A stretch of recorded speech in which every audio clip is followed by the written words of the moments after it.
Bonjour à tous, bienvenue à ce webinaire de la Fondation Médéric Alzheimer sur Oasis ou une offre d'accompagnement de solutions d'habitat innovants et solidaires. Pour ce faire, je suis accompagnée de mon collègue Alain Bérard Bonjour à toutes et à tous. et nous allons essayer de vous présenter cet appel à projet qui est un nouvel appel à projet à la Fondation que nous avons lancé dernièrement. Juste le temps que les slides s'affichent.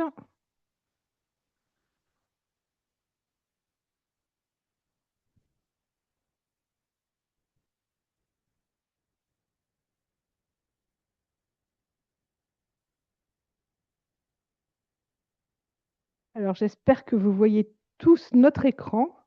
Et donc, comme je disais, appel à projet Oasis. Alors, peut-être resituer un peu le contexte de cet appel à projet. On le sait tous, hein, on traverse une période où la transition démographique est là, la population vieillit, alors pas uniquement en France, un peu partout. Et ce vieillissement de la population conduit à s'interroger sur les lieux d'habitat, puisque l'on sait dès à présent qu'il manque plus de 150 000 places pour accueillir les personnes en perte d'autonomie d'ici 2030. On sait également qu'il n'est pas prévu de construire de nouveaux EHPAD et on sait que 98% des Français, dans tous les cas, ne souhaitent pas aller en EHPAD. Il est donc urgent d'offrir de nouvelles solutions d'habitat, que ce soit des formes d'habitat domiciliaires ou institutionnelles, car l'objectif de la Fondation n'est pas d'opposer les solutions, mais bien d'offrir un panel de solutions et de faire en sorte de les faire connaître du grand public. Alors, vous allez nous dire, vous avez déjà lancé l'année dernière un appel à projet qui s'appelait Casalis, qui avait pour objectif de soutenir les colocations Alzheimer, qui est une offre innovante, même si elle existe depuis plus de 20 ans en France, sauf que ce modèle ne conviendra pas à toute la population. On sait aussi, suite à la suite de nos travaux, que dans tous les cas, il ne sera pas possible de créer 150 000 places en colocation. Il est donc important de trouver d'autres formes d'habitat, d'où Oasis. Et Oasis s'inscrit dans un nouveau projet de la Fondation qui est la fabrique des solutions d'habitat pour personnes vivant avec la maladie d'Alzheimer et qui va proposer plusieurs actions. Un centre de ressources, alors plus spécifiquement dédié dans un premier temps aux futurs porteurs de colocation Alzheimer, mais qui pourra être utile à d'autres formes d'habitat. Un appel à projet, donc Oasis, des mesures d'impact, des formations sur les spécificités de la maladie d'Alzheimer et cette fabrique sera enrichie au fur et à mesure de nos connaissances et de vous, de vos projets que vous nous aurez soumis. Alors, pourquoi cet appel à manifestation? Il s'appuie sur l'expertise que l'on a pu acquérir dans le cadre de Casalis, mais aussi de l'ensemble des travaux que l'on a pu mener. Et je vous invite, si vous ne le connaissez pas, à découvrir notre livre blanc, Les colocations, un modèle à promouvoir, dont les recommandations ont largement été reprises dans le rapport IGA-CIGET sur les formes d'habitat partagées. Notre volonté dans cet appel à manifestation, il est de soutenir, comme dans Casalis, 10 futurs porteurs de projets pour accélérer la concrétisation de leurs projets. On sait aujourd'hui, Alain, qu'ils font en moyenne 5 ans entre le moment où on conçoit le projet et au moment où on ouvre aux premiers habitants ou résidents ou locataires. Donc, accélérer, raccourcir ce temps de manière à pouvoir répondre à ce manque de place. Et il est important de rappeler que par habitat, dans cet appel à manifestation, nous entendons toute forme d'habitat. Des colocations Alzheimer, des habitats intergénérationnels, des habitats regroupés, des accueils familiaux qui sont aussi une solution méconnue. Pourquoi pas des villages Alzheimer qui aujourd'hui commencent un peu à se développer un peu partout en Europe, mais également des petites unités de vie au sein des EHPAD, car on sait qu'aujourd'hui les EHPAD sont en train de se transformer, qu'il y a une véritable volonté de se transformer, et puis des modèles émergents qu'on n'aurait pas encore identifiés. Sur les objectifs de l'accompagnement d'Oasis, on est bien sur un accélérateur pour accompagner de façon très personnalisée chacun des porteurs de projets qui seront retenus dans le cadre de cet appel à projet. Donc, on va faire d'abord un diagnostic individuel. On accompagnera avec de l'ingénierie de projet, une formation aux spécificités de la maladie, aussi bien pour les porteurs de projets que le futur personnel de ces habitats, des conseils personnalisés sur le foncier, sur le modèle économique, sur la recherche de partenaires. On vous proposera un voyage d'études inspirant à travers la France ou peut-être à l'étranger selon les dossiers que nous recevrons, une boîte à outils à travers notre centre de ressources et surtout une dotation financière de 15 000 € qui sera fléchée sur de l'ingénierie de projet, de manière à ce que vous, porteurs de projet, vous puissiez avoir un peu une bouffée d'oxygène et vous consacrer plus facilement à votre projet sans être obligé de penser à vos revenus. Si on devait valoriser la totalité de l'accompagnement que l'on propose dans Oasis par participant, nous nous retrouvons à peu près autour de 50 000 € d'accompagnement qui vous sont offerts. Alors, peut-être rappeler les dates. Ouais, oui. Tu veux les rappeler, Alain, peut-être? Oui, alors comme il a été dit, l'AMI, donc l'appel à manifestation, est en cours. La date limite, vous voyez, c'est le 16 août. Alors c'est très important, 23h59 pile. Vous avez donc du temps pour Y répondre.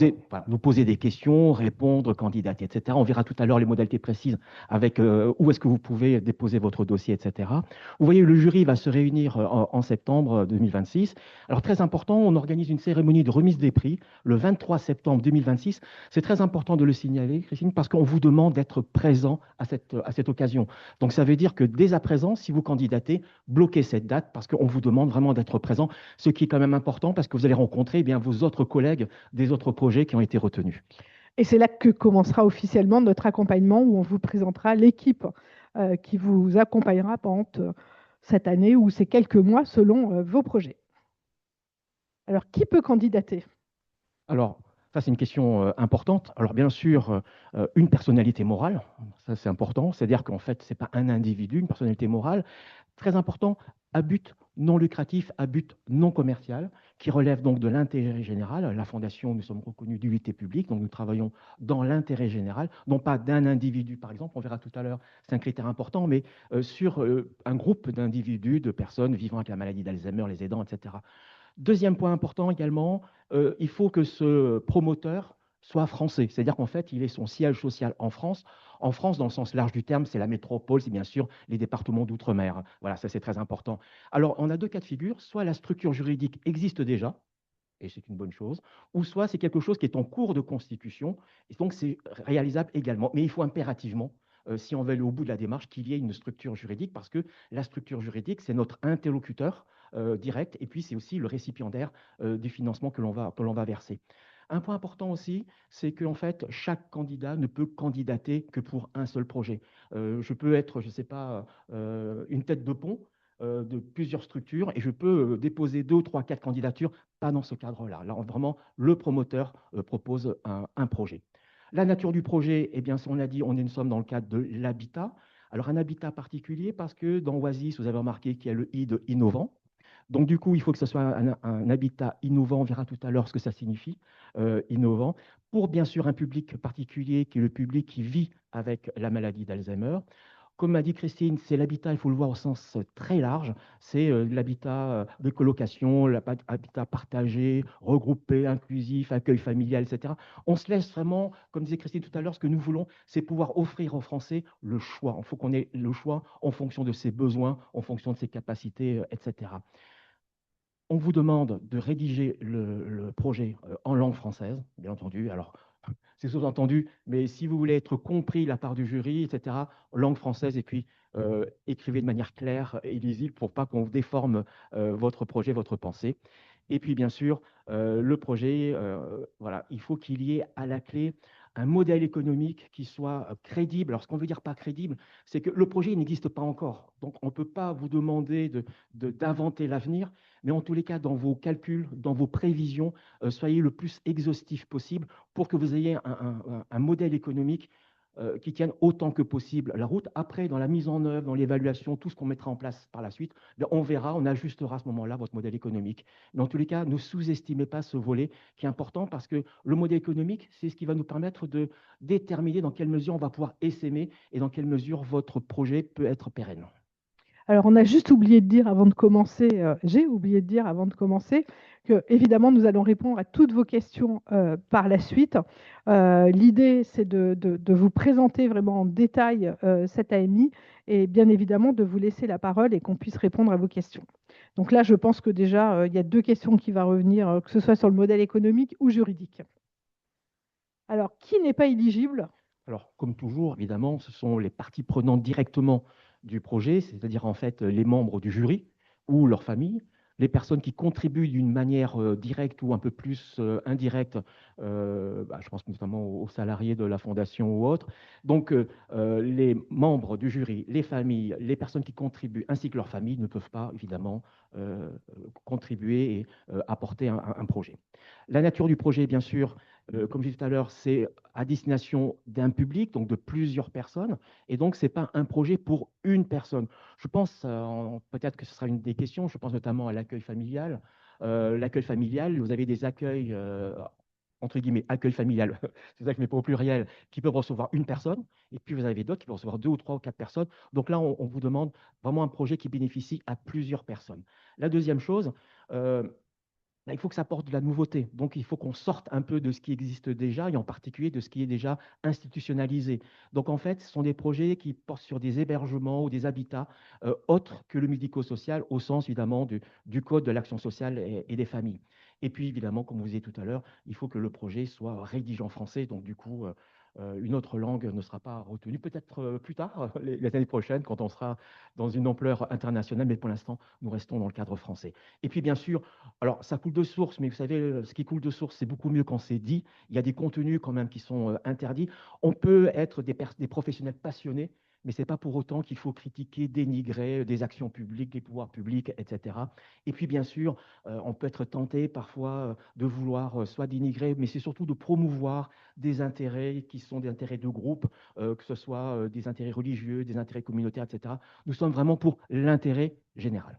Alors, ce qui ne veut pas dire qu'une structure confessionnelle ne pourrait pas répondre. C'est vraiment l'intérêt général qui primera et non pas la nature même de la structure. C'est important de le dire. Exactement. Alors ça, c'est une question que vous vous posez toutes et tous. Je vais déposer un dossier et je vais être jugé sur quels critères, quels sont les points qu'il faut mettre plus en avant, quels sont les points qu'il faut creuser en particulier. Alors, comme a dit Christine, c'est notre première fois, mais bon, on a un peu l'expérience de jury sur ce genre de sujet. Et donc, en fait, les jurys s'intéressent à plusieurs thèmes, plusieurs critères. Premièrement, c'est l'adéquation du projet avec les objectifs de montée en puissance. Alors, ça veut dire quoi concrètement? Christiane dit tout à l'heure, nous sommes dans un accompagnement. On ne vous demande pas d'avoir un projet clé en main, un projet finalisé, tout à fait construit. Si vous l'avez déjà, tant mieux.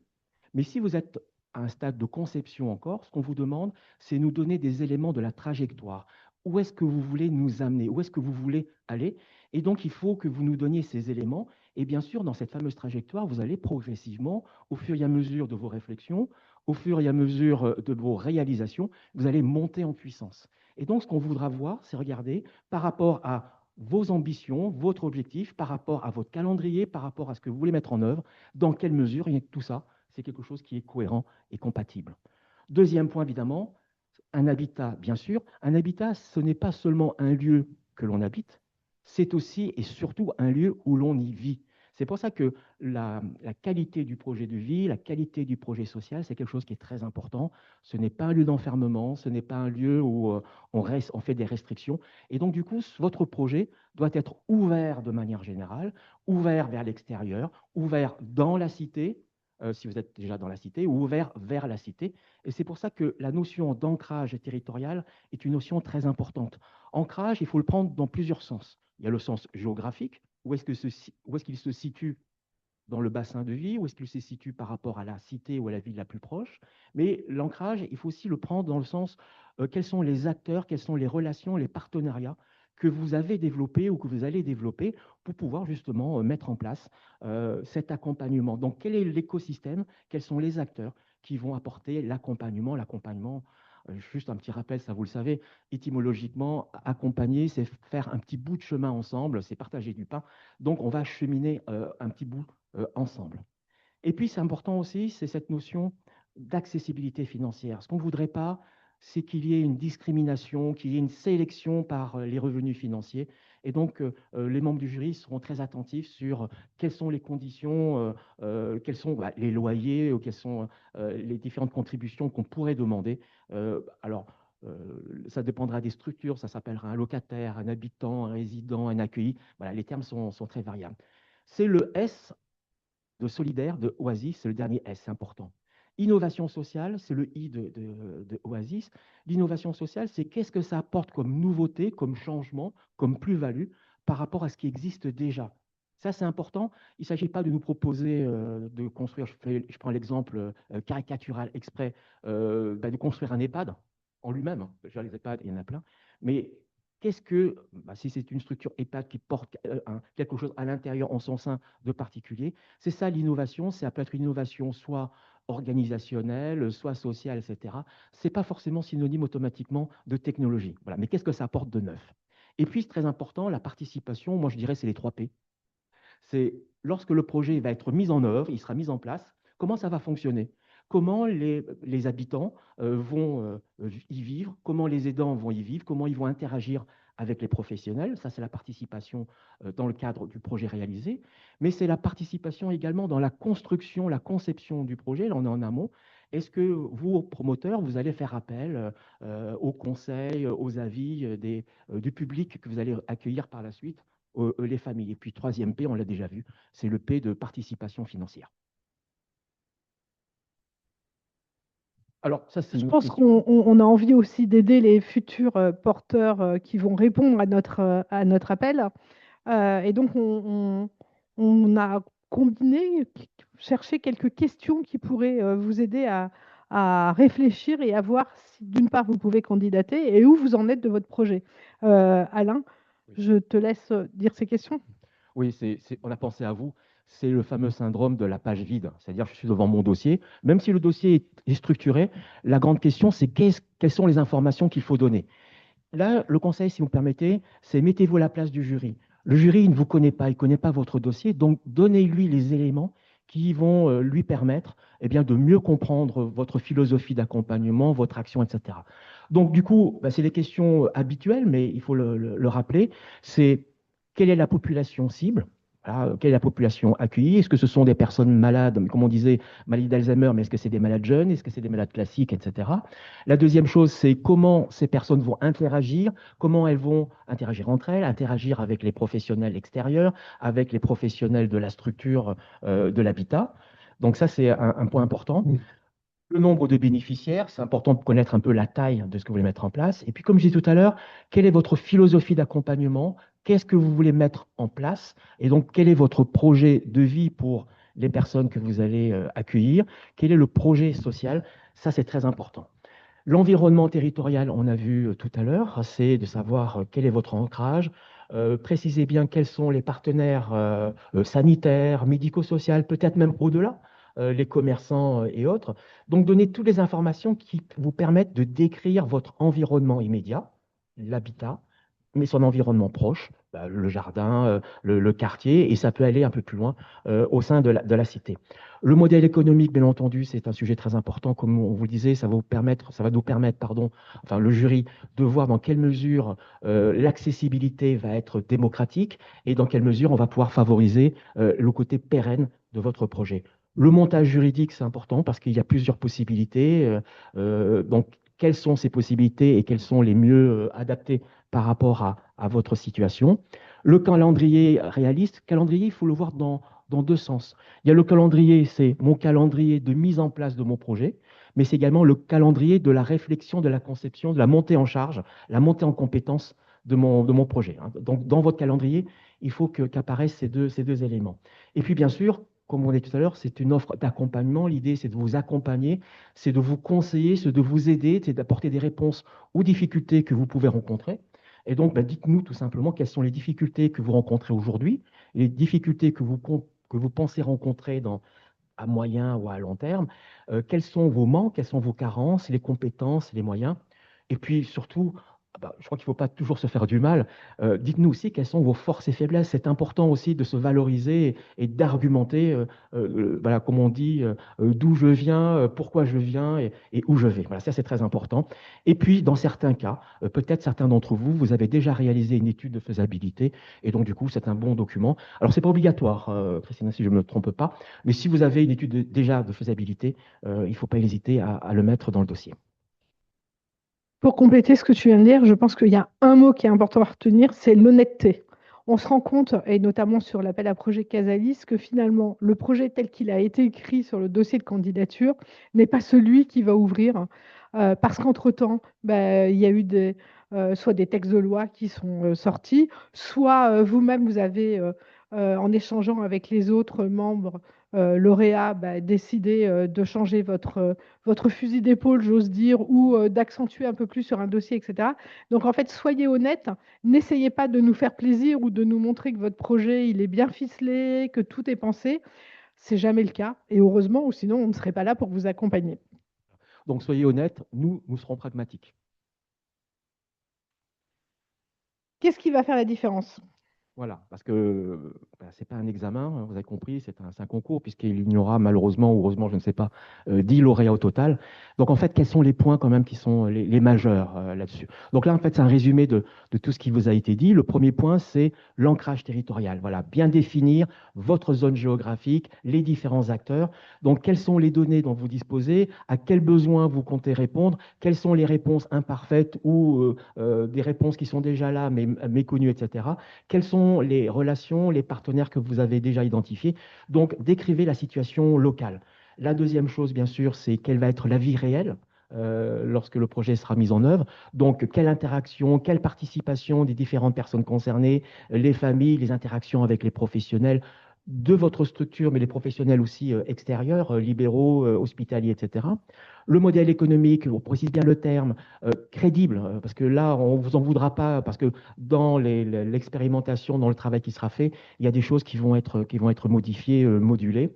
Un projet social, bien sûr, projet de vie qui soit clair, cohérent, ouvert sur la cité. C'est très important de pouvoir ne pas, comme je disais tout à l'heure, ce ne sont pas des projets qui sont enfermants, ce sont des projets au contraire. On est dans, alors c'est un autre thème, hein, c'est le dementia friendly, l'Alzheimer friendly.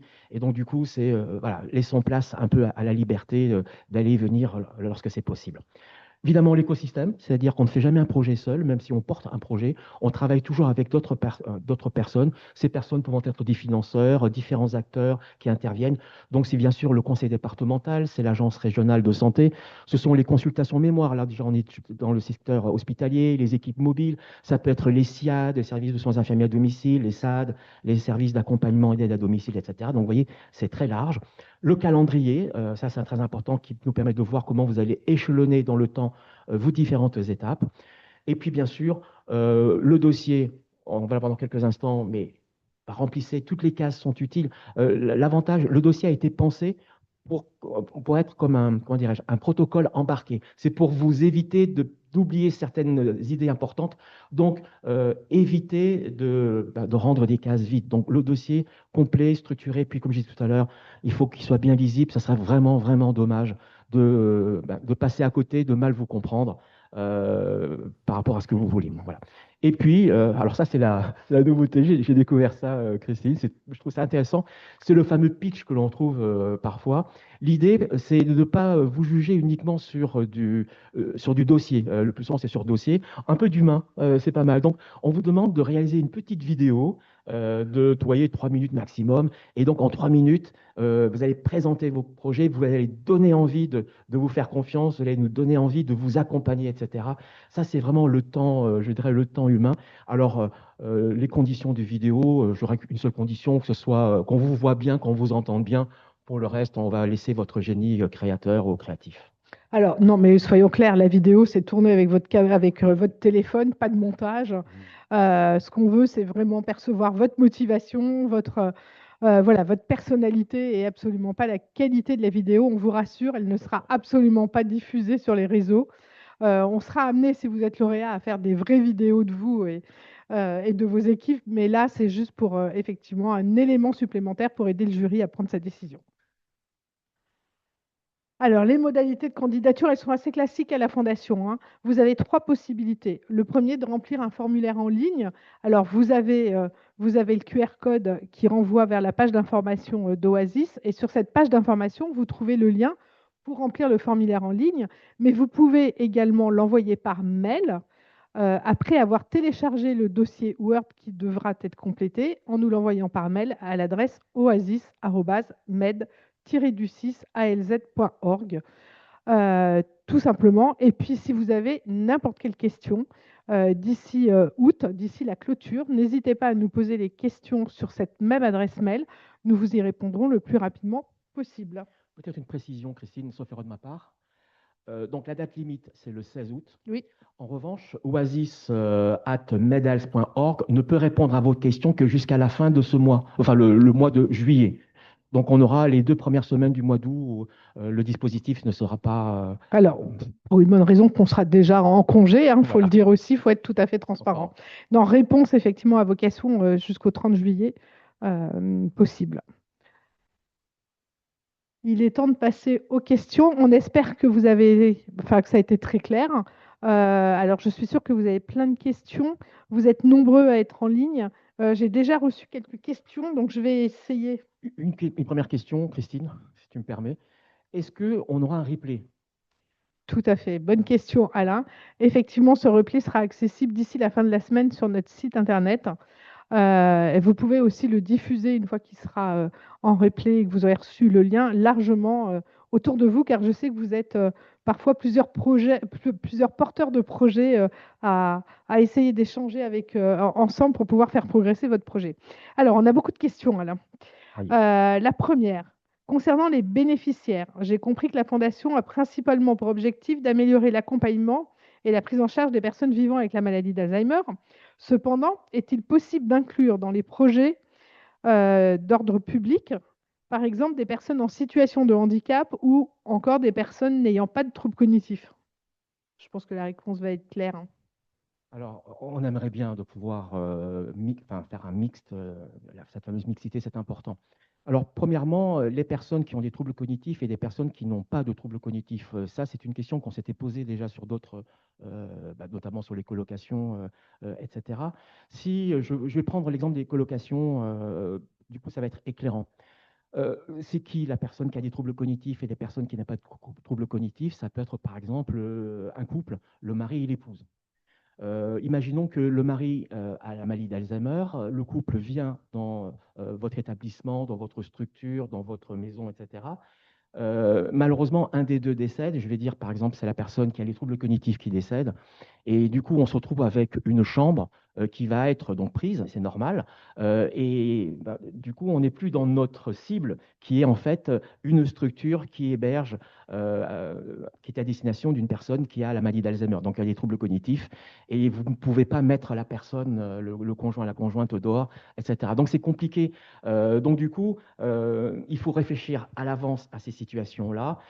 Alors c'est difficile parce que si on ne prend que la personne qui a les troubles cognitifs, ça veut dire que son conjoint, sa conjointe qui n'a pas les troubles, eh bien la personne, ils vont être séparés par rapport à ça. Donc je pense que pour des raisons d'organisation et de gestion par la suite, il faut faire un choix dès le départ. Et ce choix, le plus souvent, c'est on prend la personne qui a des troubles cognitifs. Ça, c'est important. Juste pour finir sur l'autre question, on retrouve dans la même chose, c'est-à-dire qu'une personne qui a des troubles cognitifs, qui va peut-être dans son histoire de sa vie développer des troubles du comportement, etc., cette personne peut avoir des comportements, une évolution qui va être différente d'une personne psychiatrique, vieillissante ou autre. Là, la difficulté, c'est toujours d'avoir une population qui soit un peu homogène, une population qui s'accepte. Et donc, du coup, on peut déstabiliser des familles, déstabiliser des personnes lorsqu'on a cette mixité. La mixité, c'est quelque chose de très important, mais là, je ne suis pas certain sur des structures de petite taille, ce soit quelque chose qui soit toujours adapté. Alors, on a deux questions à laquelle je vais répondre. La première, combien de temps va durer l'accompagnement? Alors, l'accompagnement est prévu sur une année, mais bien évidemment, et on le voit dans Casalis, on ne lâche pas dans la nature des porteurs de projets qu'on a accompagnés pendant un an. Il se continuera de façon différente. Mais peut-être que parfois, cet accompagnement durera que 6 mois parce que votre projet est suffisamment avancé et qu'on n'aura pas forcément de valeur ajoutée. Donc ça, c'était la question de la durée. Et puis, on nous pose aussi la question des 15 000 euros. donc est une dotation que l'on accorde à chaque lauréat. En fait, on avait vu cette dotation-là surtout pour compenser le manque à gagner, parce que très souvent, les porteurs de projets que vous êtes, vous avez mis un peu en suspens votre activité professionnelle, et donc vous avez un manque à gagner, et c'est vraiment pour vous permettre d'avoir un peu cette bouffée d'oxygène, cette bouffée d'oxygène. Par contre, bien évidemment, vous serez libre de pouvoir l'utiliser si vous pensez faire l'étude de faisabilité ou autre avec ces 15 000 euros. Cela vous regardera. Il faudra juste nous donner les justificatifs nécessaires pour pouvoir justifier de la bonne demande. Alors, il y a tellement de questions que j'y arrive plus. Alors, bonjour, nouvelle porteuse de projet d'une colocation dans le Finistère. Je n'avais malheureusement pas pu candidater l'an dernier. Projet pas assez avancé. Si je candidate pour Oasis cette année, pouvez-vous me confirmer que c'est bien Famille Solidaire qui fera l'accompagnement de cette année aussi? Alors non, justement, si nous avons appelé cet appel à projet Oasis, c'est bien parce qu'il est différent de Casalis. La force de Famille Solidaire, c'est l'habitat inclusif et plus spécifiquement les colocations Alzheimer. Là, comme vous l'avez compris, nous sommes sous toute forme d'habitat et donc nous ferons appel à des partenaires si nécessaire en fonction de l'expertise de ces partenaires. Donc, par exemple, sur l'accueil familial, on ne fera pas appel à Famille Solidaire qui n'ont pas cette expertise.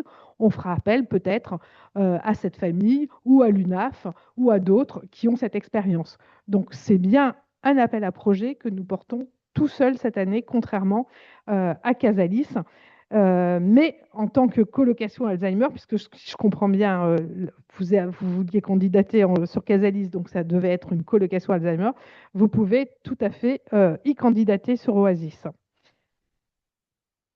Alors, est-ce que vous pouvez préciser, alors ça c'est pour toi Alain, ce que vous entendez par participation réelle des personnes concernées? Tout le monde n'a pas la même chose derrière tout le monde ne met pas la même chose derrière ces termes. Oui, c'est pour ça qu'il faut effectivement bien préciser les termes. Alors, participation, je disais tout à l'heure, il y avait 3 façons de voir participation. Je vais évacuer la plus facile, la plus rapide. C'est la participation financière. C'est-à-dire quelles sont les modalités de contribution, de loyer et autres. Ça, c'est quelque chose qu'il faudra préciser, bien entendu. Mais ça, vous y penserez, je veux dire, de manière automatique. Parce que quand vous allez faire votre budget, il va falloir que vous réfléchissiez à vos recettes. Maintenant, la participation, je disais, il y a deux niveaux de participation. Il y a aujourd'hui, vous êtes en train de construire votre projet, par exemple, et si vous avez la possibilité, ce n'est pas une obligation, mais ça peut être quelque chose qui est possible, c'est de pouvoir monter un groupe de travail, par exemple, avec, je ne sais pas, une association France Alzheimer qui est à proximité et autres, et de pouvoir questionner, de pouvoir demander l'avis de personnes qui vivent avec la maladie d'Alzheimer, la même chose avec leur famille, les aidants, ou ensemble, etc. C'est une façon de les faire participer à la conception, la construction, l'élaboration de votre projet, de telle sorte que vous êtes pleinement dans la cible, parce que parfois, en tant que professionnel, on a une vision, la vision du professionnel, et on ne répond pas toujours à 100% aux besoins, aux réticences surtout. C'est ça, nous, on a remarqué, Christine, dans différents de nos travaux, qu'il y avait des réticences qui étaient possibles. Ce n'est pas parce que vous avez un besoin qui répond à 100%, une réponse qui répond à 100% et un besoin, que forcément la personne va y adhérer.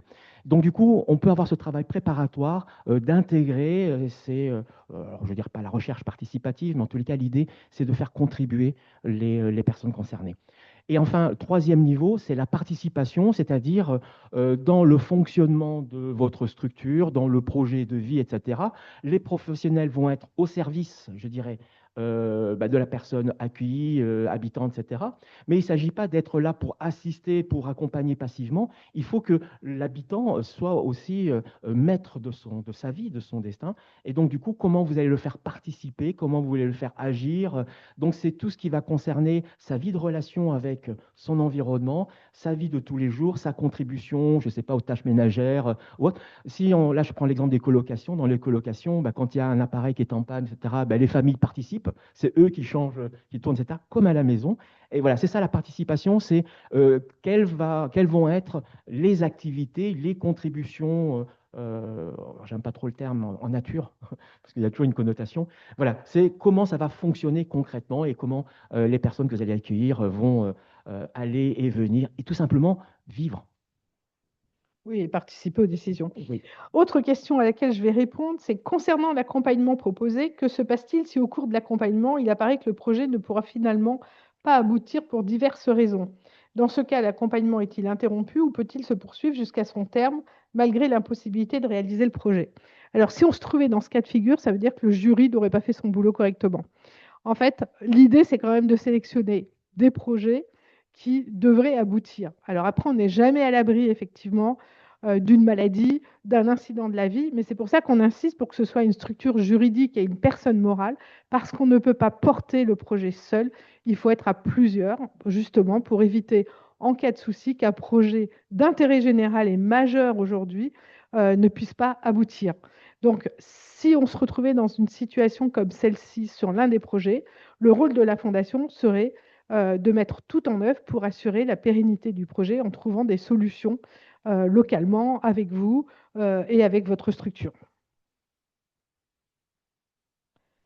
Alors, quels éléments concrets montrent un bon ancrage territorial? Alors, on n'a pas de recette miracle parce qu'en fait, ça dépend de votre projet. Alors, un bon ancrage territorial, je disais tout à l'heure, il faut le voir au moins à deux niveaux. C'est le lieu géographique. Bah, déjà, c'est de signaler où vous vous situez dans le bassin de vie. Est-ce que votre structure est plutôt excentrée? Est-ce qu'il est plutôt, comme je disais, dans la cité? Est-ce qu'il est au pourtour enfin, au contour de la cité, etc. Donc déjà, ça, je dirais, c'est important. Ça permet de voir un tout petit peu quelles vont être les facilités pour vos habitants et autres de pouvoir se déplacer, d'aller faire les courses, d'aller avoir une vie sociale, culturelle, de loisirs, etc. Donc c'est la localisation géographique, mais également les transports en commun, enfin tout ce qui va permettre la mobilité. La deuxième chose après, c'est un lieu où on y vit. Donc, qu'est-ce qu'on a dans son environnement? C'est-à-dire quels sont les commerces, quels sont les artisans, quels sont les professionnels de santé? Parce que malheureusement, ce sont des personnes qui ont plusieurs maladies, qui peuvent avoir besoin d'aller voir leur médecin ou un médecin, d'avoir des infirmières ou des professionnels paramédicaux ou même médico-sociaux qui viennent dans votre structure faire les soins, etc. Donc, quel est l'environnement sanitaire, médico-social, etc. Quelle relation vous avez, mais c'est bien quand on a un partenariat, quelque chose qui est conventionné, quelque chose qui est bien écrit, parce que comme disait tout à l'heure Christine, quand les gens s'en vont, il ne se passe plus rien, alors quand il y a une convention, c'est une structure derrière. Donc c'est ça également qui est important, et puis aussi votre ancrage territorial, c'est votre histoire. C'est l'histoire de votre structure, etc. Parce que du coup, si vous êtes une structure qui est ancienne, etc., ben vous êtes connu, reconnu par la population, par d'autres financeurs. Ah, ça me fait penser une petite parenthèse, le financement, je glisserai un petit mot. J'ai deux questions. Ah, d'accord. Bon. Voilà, donc c'est ça qu'il faut voir en matière d'ancrage. Et après, voilà, ça c'est les trois points que je vois. Après, je pense qu'il y a sûrement des choses que j'oublie parce qu'en fonction de vos spécificités, il y a peut-être des choses à ajouter. Mais oui, je vais donner un exemple concret. Sur Casalis, nous avons accompagné un porteur de projet formidable, qui a un super projet, sauf qu'il est dans un no man's land, c'est-à-dire qu'il n'y a pas de service d'aide à domicile, qu'il n'y a pas de médecins de ville, il n'y a pas de paramédicaux. Et donc, effectivement, vous comprenez bien que les personnes qui vont rejoindre cet habitat peuvent se retrouver en insécurité en cas de souci ou tout simplement pour assurer le quotidien. Et donc ça, c'est un point important. Et ça rejoint un peu l'étude de faisabilité dont tu parlais tout à l'heure. L'étude de faisabilité, elle n'est pas tellement financière, architecturale, elle est surtout si l'implantation dans le territoire que je choisis, est-ce qu'il est pertinent au regard des besoins de la population et des infrastructures qui existent déjà. Il y a une notion importante aussi, c'est la notion de désirabilité. Oui. C'est-à-dire, est-ce que votre projet est désiré par votre public cible? Moi, il n'y a rien qui est plus malheureux quand on a un très beau projet, etc. Mais simplement, il n'y a personne qui vient, un taux d'occupation, un taux de recours, peu importe le terme, qui est malheureusement faible. Alors, on va parler finances. Il y a des questions sur les finances. Pour candidater, faut-il obligatoirement avoir obtenu un cofinancement ou un avis favorable au projet du département et de l'ARS? Pas du tout. En fait, vous l'avez bien compris, notre accompagnement, il est surtout sur des projets qui sont à l'étape de la conception. Alors parfois déjà de la conception architecturale, mais parfois pas. Donc le cofinancement n'est absolument pas demandé. Par contre, dans l'accompagnement que l'on va vous faire, nous vous aiderons à aller chercher ces financements, qu'ils soient publics ou privés, non pas en écrivant pour vous, mais en vous aidant à remplir les demandes de financement avec le bon vocabulaire, avec les bons mots, avec la bonne définition de votre projet.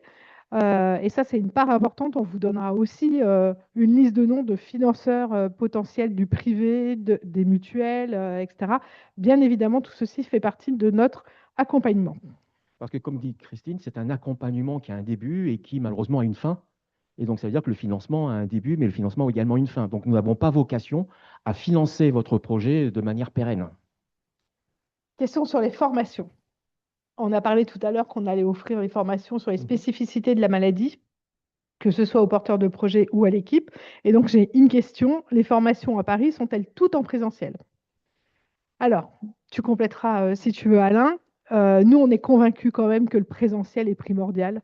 Ça permet d'échanger, ça permet d'avoir une liberté de parole que l'on n'a pas quand on est en visioconférence. Donc, il y aura des temps de formation en présentiel. Il y en aura sur votre territoire, dans le lieu même de vos projets. Et il y en aura également en visioconférence, sachant que la Fondation lance une plateforme d'e-learning, ALS Academy, à partir le 21 septembre, qui sera accessible évidemment à tout le monde, porteur de projet ou pas porteur de projet. Alors, je complète juste sur un point, c'est les formations, ça sera en fonction évidemment de vos besoins, il y aura un diagnostic, mais ne voyez pas les formations comme une formation théorique, magistrale, on va vous apprendre la maladie d'Alzheimer, sa vie, son œuvre. Voilà, on va bien au-delà de ça, on va discuter des types d'activités que l'on peut réaliser, etc.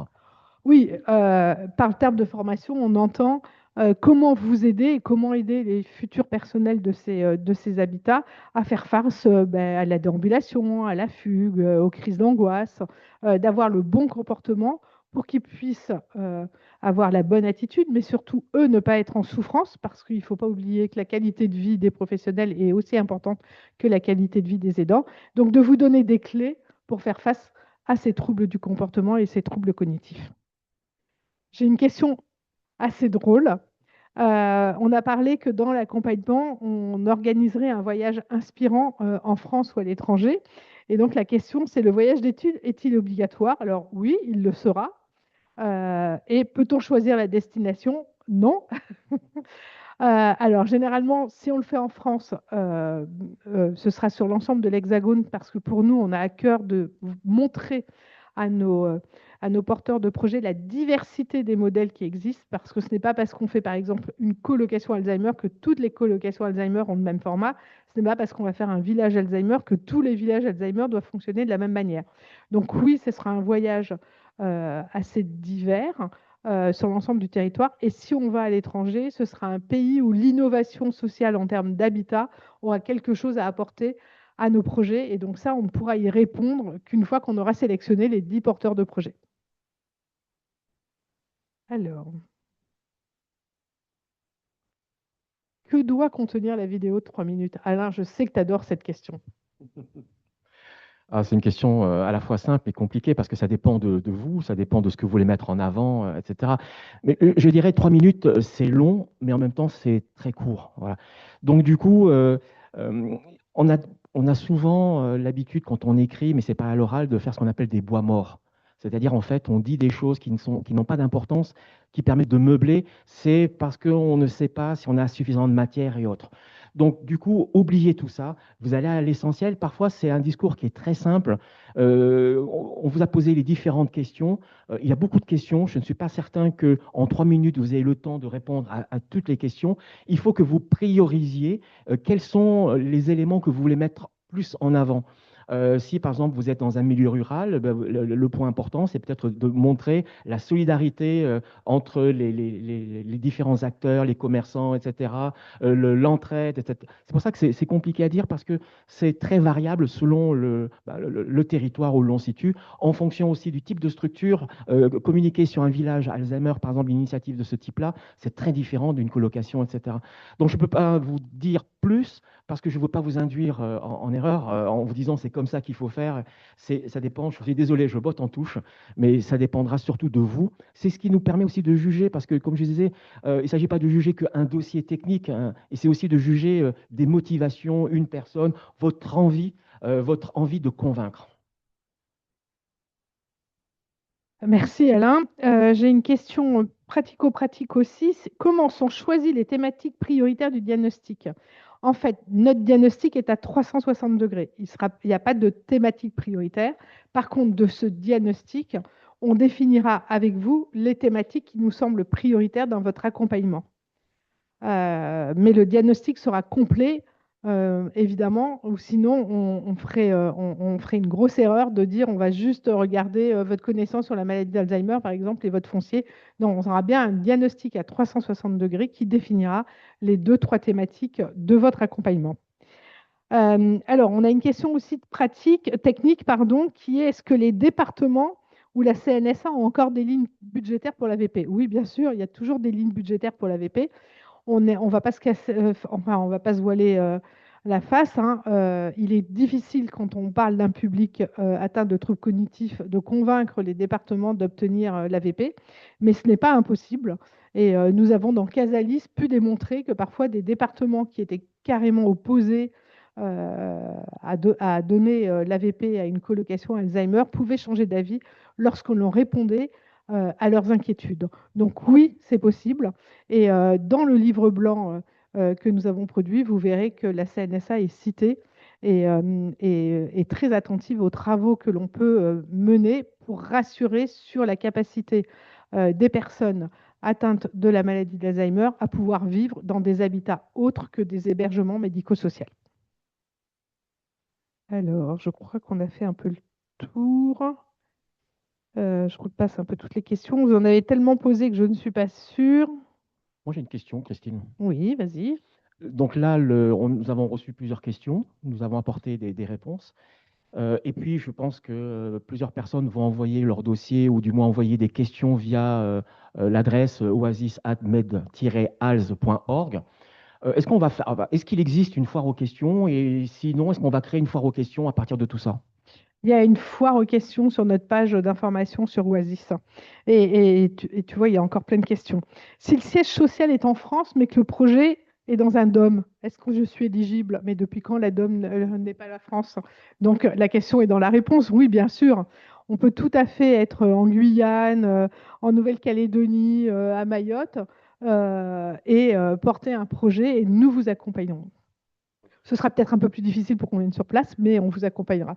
On sait que les besoins sont énormes, sont énormes. Comment démontrer que notre modèle économique est pérenne? Alors, vous avez bien écouté. On n'a pas utilisé le terme de pérenne, on a utilisé le terme de crédible. En fait, ce qui nous intéresse à nous, c'est de voir si le porteur de projet a suffisamment pris la mesure de l'ensemble des besoins financiers qu'il va avoir pour mener à bien son projet. Donc, en fait, toutes les lignes budgétaires, est-ce qu'il est conscient de ses apports personnels, des apports qu'il va devoir aller chercher, etc. C'est ce qu'on appelle un modèle économique crédible, et aussi d'avoir pensé le nombre de personnes qui va bénéficier de cette innovation. Donc, ça rejoint toute la question du reste à charge pour la personne accueillie. Je voulais compléter peut-être. Non, non, c'est complet. Ma structure est d'intérêt général, mais pas encore reconnue officiellement. Est-ce que je peux candidater? Oui, tout à fait. Là aussi, la nuance est dans les termes que nous avons utilisés. Effectivement, on veut que ce soit une personne morale, avec une structure juridique connue, mais le dépôt de cette structure juridique peut être en cours. Et là aussi, ça peut être un accompagnement qu'on vous apporte, vous aider à rédiger les statuts, vous aider à aller taper à la bonne porte pour les déposer. Ça, c'est un accompagnement qu'on pourra faire. Ce qui est important pour nous, c'est la volonté de créer cette structure juridique qui assurera la pérennité du projet.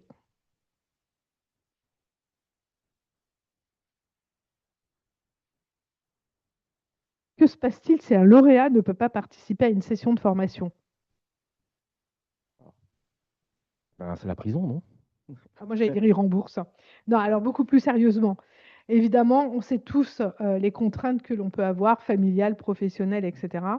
On exige effectivement qu'il y ait la participation à tous les modules, mais contrairement à Casalis, encore une fois, on ne va pas avoir des temps de formation sur 3 jours, sur 4 jours qui seront bloqués. On fera vraiment du one-to-one, donc il y aura moins de contraintes de calendrier.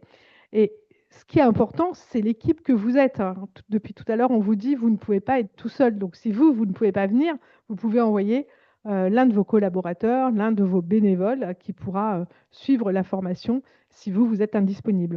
C'est pour ça qu'on insiste sur la nécessité d'être en équipe.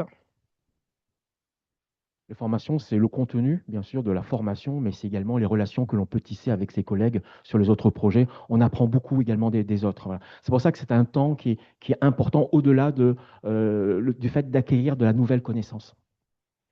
Alors, le budget prévisionnel n'est pas totalement stabilisé. Est-ce acceptable?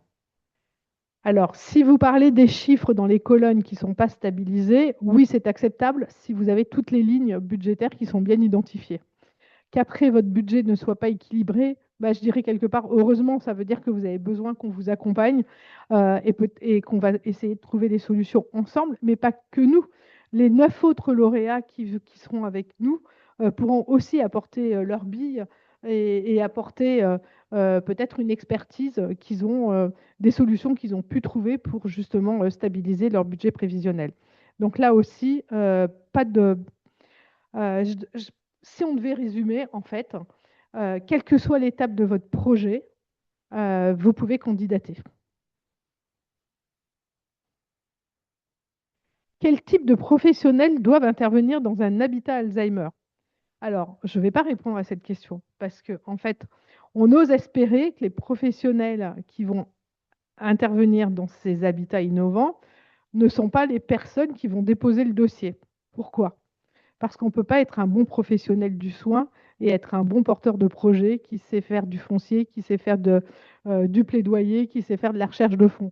Donc en fait, c'est deux choses complètement différentes. Mais par contre, au cours de notre accompagnement, on vous orientera vers les professionnels qui nous semblent pertinents en fonction du public accueilli. Un exemple simple, on parlait tout à l'heure du village Alzheimer. Dans un village Alzheimer, par exemple, on a des professionnels qui sont salariés, qui travaillent donc sur site. On peut faire appel à des personnels extérieurs. On prend les colocations, par exemple, les professionnels sanitaires et autres sont extérieurs. Donc c'est compliqué parce qu'en fonction, ou si je prends l'accueil familial, on est dans un autre contexte. Donc très difficile de généraliser. Et puis surtout, tout dépend de qu'est-ce que vous voulez mettre en place comme activité, comme animation, comme projet de vie. Voilà, donc il faut éviter de fermer, je dirais, de rendre un peu trop hermétique. Donc, laissez place à votre créativité par rapport aux besoins que vous avez identifiés. Et je rappelle que dans tous les cas, porteurs de projets et futurs professionnels de ces habitats pourront bénéficier de la formation aux spécificités de la maladie d'Alzheimer. Je crois que nous avons fait le tour de toutes les questions. Il nous reste à vous remercier pour votre présence. Donc, à vous rappeler que le replay sera disponible d'ici une semaine, enfin d'ici la fin de la semaine, et que vous pouvez poser toutes vos questions sur l'adresse oasis@med-hals.org. Merci beaucoup. Merci à vous.